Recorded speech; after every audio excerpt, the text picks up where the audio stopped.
All right, this is how I look at it. So your pentatonic box 1, we're just going to be using that and following each one of the chords. So wherever you start that pattern at, where your pinky is at, that's the major root note. So like the song starts on a D, we're just playing in D. So this would be the D major pentatonic right here, 7 and 10. 7, 10, 7, 9, 7, 9, 7, 9, 7, 10, 7, 10, like that. So it'll go D, then we're going to A, so 2, 5, 2, 4, so on. Then you go back to D, then you go to E, so that would actually be 9, 12.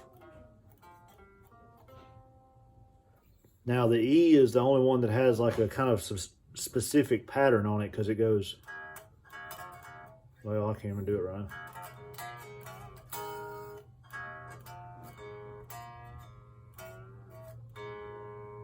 So it's open 2, open 2, open A,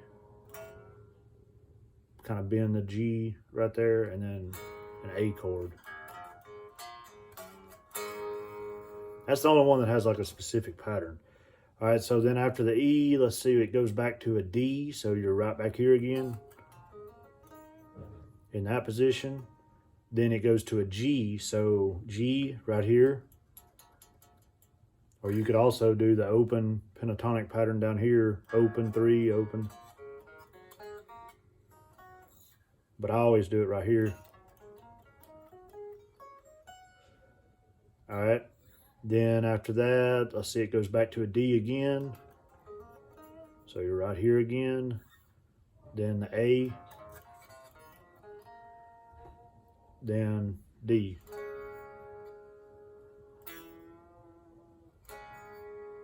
So all I'm doing, bending the 3rd fret of the D string. Now, within each one of these patterns, if you just play on the D and G string, like a double stop, you're actually playing the power chord of that. So like, I constantly go back to that. So if I'm playing it, it'll be like,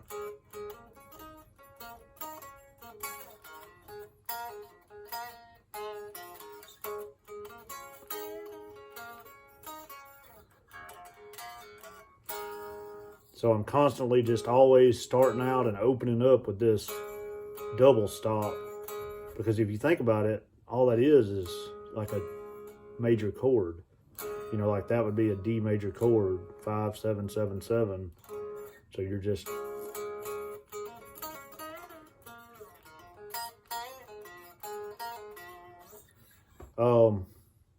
yeah, that's how I look at it. Forgot about this part that is pretty important that I always do. So within each one of them boxes, all right, so right here we're in the D major pentatonic. So on the G string, 9th fret, and the 10th fret of the B string, if you do a bend with just the ring finger, you're playing both of them, but you're holding the 10th fret with your pinky steady.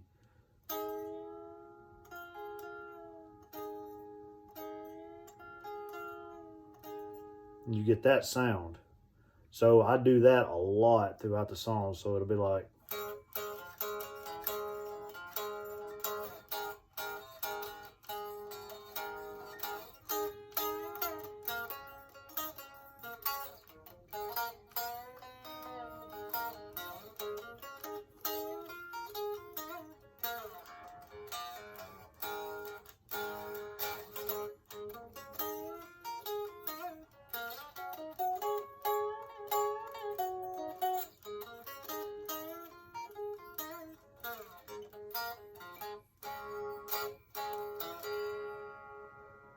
so that,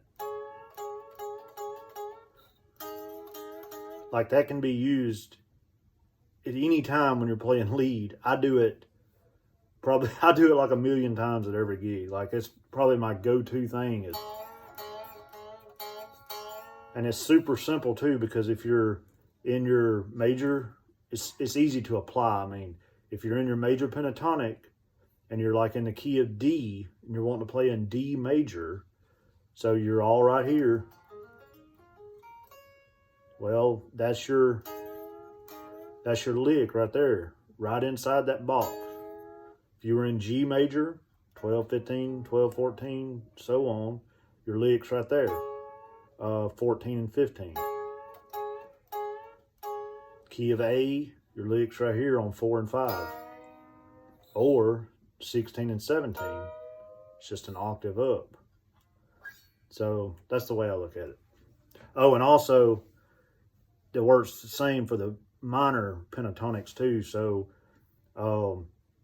like right here, our pinky's on our major root note in this position, our index is on our minor root note. So, you know, this is D major, but it's also B minor pentatonic. So if we were playing in something B minor like Kryptonite, then you could play all right here, and that lick, it works just the same. Like this position here, G major, but it's also E minor. Yeah.